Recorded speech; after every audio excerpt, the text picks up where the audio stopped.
C'est parce qu'on prend des risques qu'on avance comme individu, comme société. Je pense ici à des risques calculés, mesurés, des risques qui en valent la peine, qui évaluent bien la probabilité entre un danger et un gain potentiel et le plaisir qu'on pourrait en retirer.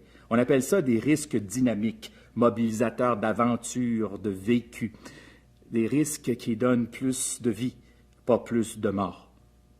Entre le cerveau intelligent et le cerveau des émotions, s'installe alors une sorte de jeu des prédictions qui nous permet de jouer avec le destin et d'avoir donc plus de plaisir. D'ailleurs, dans notre tête, il y a un centre qu'on appelle le centre de la récompense qui, lorsqu'il est activé, va produire, lui, de la dopamine qui est l'hormone du plaisir. Certaines personnes cherchent avidement du plaisir, toujours, tout le temps, ou encore vont chercher à activer leur dopamine au mauvais moment, par exemple en conduisant. Tout le monde a besoin de dopamine, c'est pas là la question. C'est une question de mesure pour éprouver son corps en transformation, pour mesurer ses certitudes et ses incertitudes, pour transgresser avec l'alcool, avec les gars, avec les filles, pour bâtir de nouvelles théories, pour bâtir de nouvelles idées. L'adolescent a besoin de flyer, donc de produire de la dopamine et de prendre certains risques. On vit dans une société qui tolère et valorise de plus en plus la prise de risque. Pensez au record olympique, on dirait qu'il n'y a plus de limite à la machine humaine.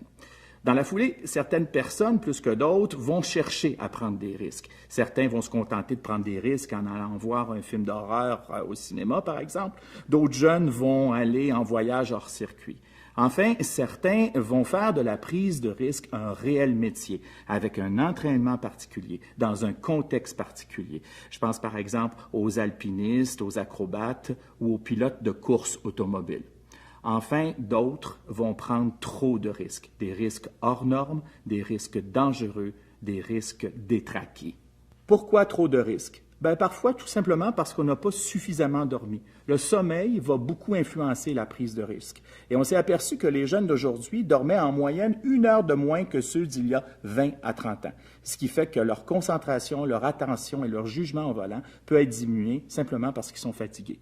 Certaines conditions de naissance ou des troubles d'apprentissage, par exemple, peuvent augmenter la prise de risque. Je pense par exemple à l'impulsivité, à l'hyperactivité, aux problèmes de flexibilité mentale, à des troubles de mémoire ou tout simplement à des troubles de l'attention chez ceux qui auraient une maladie de l'attention qui serait insuffisamment soignée. Les adolescents insécurisés par la vie, ceux qui ont eu des parents négligents, maltraitants, ceux qui n'ont pas eu de chance dans la vie, ceux qui sont violents, agressifs, eh bien ces ados-là, ils vont prendre plus de risques que les autres, comme le car surfing ou la vitesse. On les repère facilement par leur faible estime de soi, par leur trouble du langage, aussi par leur difficulté à communiquer avec les autres ou à attendre quelque chose des autres.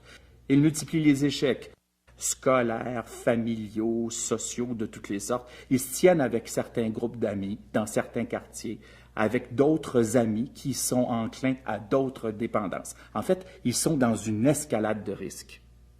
À travers les années, les jeunes insécurisés, les plus malheureux, vont devoir augmenter leur niveau de risque. C'est comme si leur niveau de cortisol de base était toujours pareil, sans variance. Donc, pour avoir un feeling, un oomph, ils vont devoir augmenter le niveau de dangerosité de leurs activités.